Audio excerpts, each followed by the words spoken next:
Welcome to ICRT's Taiwan Talk. I'm Tim Berge, and this week we chat with a Dutch couple who authored a cyclist guide to Taiwan and discuss why they fell in love with biking across Taiwan.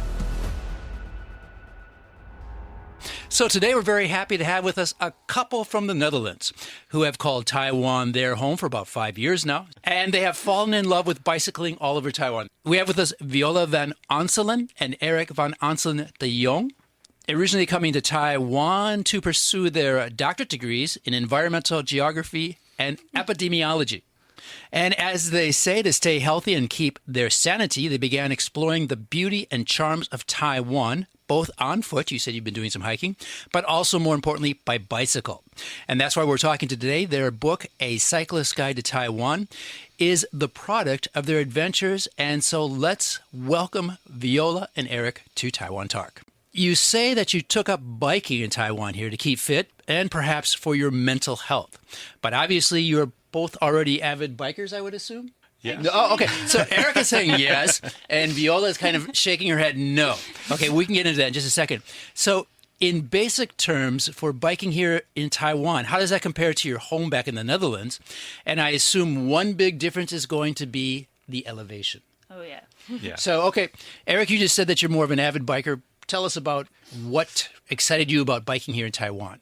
Yeah, obviously in the Netherlands, like biking is a big part of daily life. Commuting by bike, like mothers would bring their children to school on a bike. It's a big part of cycling, of daily life. But cycling here in Taiwan, it's more about going out there, explore nature, enjoy the scenery. Which is very different in the Netherlands. Like you mentioned, the elevation, like the Netherlands is pretty flat. It's not uncommon that on your rides that you would have actually negative elevation because part of the country is below the sea level. And so it's a very different environment. The highest point in the Netherlands, 320 something meters. Okay, that's rather low. Okay. Yeah. But that's interesting. So you're kind of saying in the Netherlands, biking is more probably just to get around. It's getting to the office, getting to the store, getting to see your friends. It's just a mode of everyday transportation. Yeah, and the infrastructure is also there to support that. Like you don't share the roads. Like there is dedicated cycling infrastructure, so it's really convenient to use it as a commuting mode of transportation. And also, obviously, there are also quite a few road biking enthusiasts in the Netherlands. And for myself, I started road biking because I was a speed skater in the Netherlands on ice. And which is a very Dutch thing to do. Another hobby you had to give up when you came to Taiwan. Okay. Exactly, yeah. Okay. And just now, Viola, you kind of gave me an indication that maybe you were not as crazy about biking before. Is that correct? No. I'm more of a hiker, runner, and yeah. Okay. I understand that. I enjoy running every day myself. But I think something maybe has changed over the past few years. So what changed? So the first year of living here, we didn't have a road bike. We started exploring on the U-bike. And soon enough, the mountains were calling and we wanted to go further and higher. And we got ourselves road bikes after the first year. Obviously, the first rides uphill, I might have cried a little bit or shouted at Erik. I can understand that concern. It's very painful. But I really enjoyed it as well. And also the feeling of accomplishment when reaching the high mountains. Yeah, I loved it and loved the views and the diversity of landscapes. And I soon discovered, like, even if I go slowly, I will reach the summit. And yeah, I enjoyed it a lot. So in the end, I kind of fell in love with cycling, and I guess Taiwan landscapes helped a lot with that. The other question I want to ask you is, what's special about biking in Taiwan? As your book, A Cyclist Guide to Taiwan, the subtitle is Pedaling Across Paradise. I think that is saying something. So what is maybe the good, the bad, and the ugly about biking here in Taiwan? And I trust that the good outweighs the bad. So who wants to pick up that question? Viola, you want to start? I definitely want to emphasize that Taiwan is a cycling paradise to us. It is for so many reasons. The roads are very well maintained. The landscapes and the diversity is amazing on such a small island. Actually, you can cycle in one day from high mountains to tropical forests to steep cliffs and coastlines. And I think that's really unique in the world actually. And also the convenience, you can get your bicycle on the trains, you can hop and hop off wherever you want. So yeah, that to us means like the cycling paradise Taiwan is, what we want to promote with the book. And it's interesting you mentioned the roads, because being a longtime resident of Taiwan, I never thought of the roads here before as maybe being that great. I mean, the roads anywhere, there's always potholes and stuff like that. But I have talked to other friends and people from overseas who've come to Taiwan to bike, and they all say that. No, actually, the roads in the mountains are good. They're not bad. And maybe sometimes you're having to fight traffic, but here people are used to that, and they know to kind of give you a little bit of leeway to let the bikes around. So what's so amazing about Taiwan, around the big cities, you can escape to the mountains so quickly, and then you're all alone on the roads. And the roads are actually perfect to us. Like the tarmac is very smooth. Yeah, we actually lived last year. We lived a year in Japan, and we also picked up biking there. And it is such a difference, the road quality. Like there were potholes everywhere on the road. Like the scenery is also amazing there, but like the quality of the roads in Taiwan is outstanding. Which kind of goes against everyone's common conception, that Japan is perfect, that Japan does everything great. Yeah. Taiwan is, not as great, but you're actually saying no, Taiwan, the roads out in the mountains for biking. The tarmac is amazing. Like even the smallest mountain road, they might go like crazy steep up, but it is amazing. Like it's well maintained. Everything is made accessible. So what's maybe the thing that you love the most about biking in Taiwan, or maybe the thing which has surprised you the most? I mean, is it the natural beauty, or is it maybe just the fact that people, as you're biking along, they'll be out there saying "Jiayo" and they're saying hi, and you always feel like you're welcome, even in like a little village, and maybe they can't speak. Maybe they don't even speak, Mandarin that well. Maybe they're talking to you in Taiwanese, but there's still always that smile on their face. So what do you guys say? Yeah, definitely also the convenience. Like what surprised me the most is you always find a 7-Eleven or a Family Mart even up in the mountains. Right, the convenience stores are all over the place. And if they are not there, the villages have very nice local food opportunities. And yeah, Taiwan has so many nice places to stop and take a rest and talk to people. And the people are super welcoming also, like not only for us work-wise, but while biking, like we went in one route in the book. We went up, I think, in 6 a.m. or something, like really early, and we forgot to bring food. There were no convenience stores. You forgot to bring food. Okay, I like that. Okay. Yeah, we had breakfast, but then like we were in for a long ride, and we forgot to bring enough food. And then the only thing that was open was I think it was around maybe 10:30 or something. And the store that was opening was this like tiny shack-like store selling deep fried stinky tofu. So you learn to love that.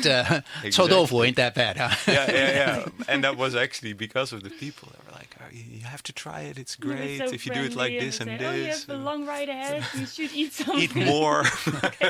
Well, I guess when you didn't remember to bring food, you don't have much choice there. So. True. But it also showed like the friendliness, the welcoming. So you've been in Taiwan for a few years already. You've written this book about bicycling around Taiwan. You've seen many different routes and destinations in Taiwan for cycling. Is there any one route or place that you always want to be going back to, maybe because the scenery is wonderful or the route is just very special, it gives all the challenges that you want? Is there any place like that here in Taiwan for the two of you? I think we both have a favorite. Which is? I think for me it's in the south, Wutai. So you really enjoy this route to Wutai in Pingdong County. What makes it so special for you? So the scenery is amazing. Especially the weather is always sunny when we went, and the village, I really love the architecture, the building style, the stone slab houses, and the food is amazing as well. Yeah. So let's get back to your book. Okay, so it's a cyclist guide to Taiwan, pedaling across paradise. Why did you decide to do this book, and how did you put it together? I mean, you have bicycle routes and descriptions to these different areas all across Taiwan, even including outside islands, Orchid Island, Penghu. How did you have the time and energy. I should probably stress the word energy to put this all together. And maybe start out by telling us first, what was the impetus? What caused you to want to do this? Well, like you mentioned, the book is really about across Taiwan. There is some information out there on cycling around Taiwan, which is the common go-to for foreign tourists to do, like you would go around the island of Route 1. And when we started cycling here, we realized that there was not much information out there, at least not in a comprehensive way.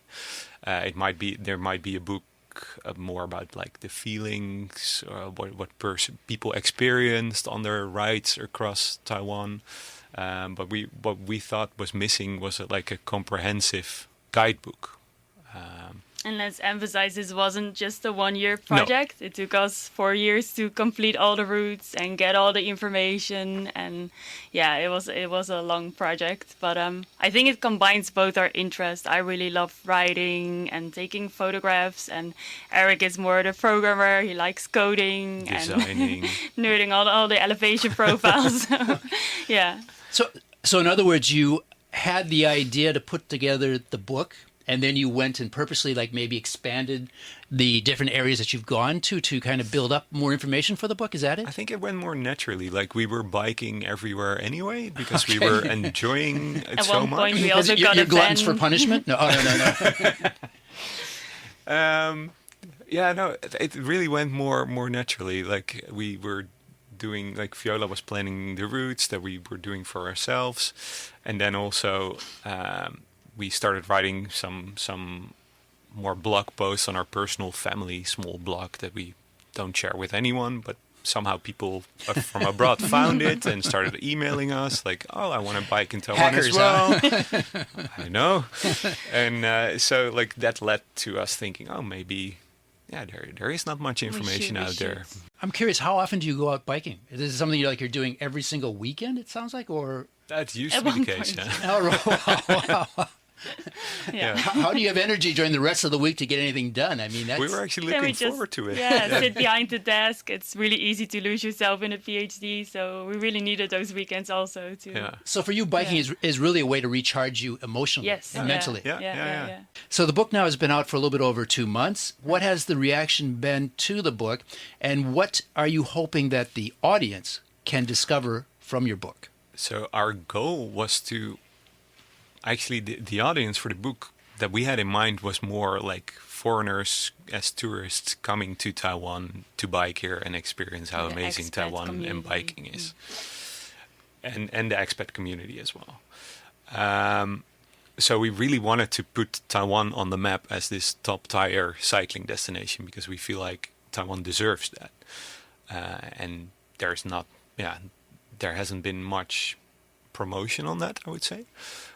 And the reaction, to our surprise, is actually that we're selling a lot of books at the moment to Taiwanese people who are either very proud of Taiwan and this proves, like it's a way for them to share, or people say like, yeah, normally I just go up Yangmingshan, and now I discover there's actually so much more to ride around the whole island, and so a lot of locals are interested as well. And there is a very vivid road cycling community in Taiwan as well, like Taiwanese who go out there every weekend as well and explore. And a lot of people enjoy that they can just scan the QR code for each route, and they download the GPX and just follow it. I think, though, you just made a good point. There's a lot of pride by Taiwanese in Taiwan. And I think the fact that, okay, it's in English, it's not in Mandarin, but I think they enjoy the fact that you, as non-Taiwanese, visitors to the island, you can say, that you take so much interest in Taiwan that they want to share in that excitement. I think another nice thing is actually the book is written in a very easy style to understand and to absorb. I think for a lot of people, maybe if they're just wanting to kind of improve their English while going out and biking at the same time, why not, so it's kind of interesting that 2 Dutch people are here in Taiwan helping the Taiwanese better understand Taiwan. We thought otherwise there's just the pictures to look at. And it would be of no help to anyone if we had written it in Dutch. So. A more limited audience, perhaps. Yes. in Taiwan, many people live in the city. You can be in Kaohsiung, you can be in Taichung, in Taipei, wherever. And maybe you're interested in biking. Are there any little short afternoon or half-day type tours you would recommend for that type of person that maybe they even could use a U-bike to explore Taiwan and maybe start out their bicycling adventure in Taiwan? Yeah, I think all over Taiwan are really nice places to just explore if there's not too much elevation gain involved. You can do the Rift Valley, which is amazing. You can hop on and off the train. Around Taipei, there's the whole Riverside network where you can also see a lot of the city and the surrounding hills. There are also bike shops everywhere that can rent out bikes. Yeah. If you want to try out a road bike maybe for once, or so there's like coastal rides are always great for half-day rides, and But I think you're right. The Rift Valley seems like that would be a perfect destination between Hualien and Taidong. amazing. You have mountains on either side of you, but the roadway itself, the elevation is not too bad. Yeah. There's not too much going up and down hills and stuff like that. And the scenery is breathtaking. Yeah. Like the whole day you would have jaw-dropping scenery. And even if you feel adventurous, you can cut through the coastline and go through the mountains. Yeah. And there are convenience stores along the roadway. So Oh yes. if you do forget to pack your lunch, you're not going to starve to death. Eat stinky tofu. That's right. Okay, any final thoughts you want to share with the audience about biking in Taiwan or your love of Taiwan? Well, one thing that we might not have touched upon is I feel like cycling sometimes can be intimidating to people. So we've touched upon it a little with the U-bike system, how it makes it more accessible. I think that is a very, very good point. Like, we want to make biking also as accessible as possible for people, because we feel like it's a good way to spend your free time and explore the country and see how amazing it is and how amazing the people are. We started on very cheap second-hand bikes. We still have them actually, and even if You I'm not an don't- avid cyclist, I really learned how to enjoy cycling in the mountains as Yeah. well. And You don't need the most expensive No, bike, the most definitely expensive not. gear. we Just rated the routes as well from 1 to 5, so you can start with level 1 or 2 and just work your way up if you like, or don't. Yeah. And I think that's a good point, that through proper planning, you can find a route that is not going to be too challenging, but still offer good beauty, or great scenic beauty, and also just a great way to slowly enjoy the countryside. And I have noticed that myself, that when you're biking in the countryside, you see the countryside like you never have seen it before. Yeah. When you're driving past in a car, sometimes you'll see, different, yeah. right? You'll see something. You think, I should stop and take a photo. But by the time you find a place to park the car, Right. Yeah. you're way beyond it. Whereas a bike, you can just stop You're right more away. You immersed smell the into rice it. fields, you feel Exactly, it. you're yeah. immersed into Yeah. into the whole journey. Biking really gives you a chance to take photos like you would never ever Right. experience in From Taiwan. different angles, and yeah. So, have you thought of putting together a collection of your photos? I guess the book is All the already pho- part yeah. of it. All yeah. the photos in the book are made by Viola. Yes. So that's the perfect promotion right there for the book. Finally, so for listeners who want to find out more about cycling in Taiwan and they want to pick up a copy of the Cyclist Guide to Taiwan, where should they go? So we have a few bike stores, mostly in Taipei, that are selling the book. For example, Run the Bikes, Taipei Bike Works, the Feed Zone, so spread over Taipei. We also have the coffee shops like Steamworks and the Shack Pizza place that sell the book. But most people buy it online. at the moment, Yeah. And so you have your own website, maybe? We have our own website. So what's the URL for that? It is onsgo.org/shop. Okay. And then there is a Shopee link there as well, Okay. and a list of stores. To hear more from Viola van Onselen and Erik van Onselen de Jong, authors of A Cyclist Guide to Taiwan, check out the podcast version of Taiwan Talk on your favorite podcast platform. For Taiwan Talk, I'm Tim Berge.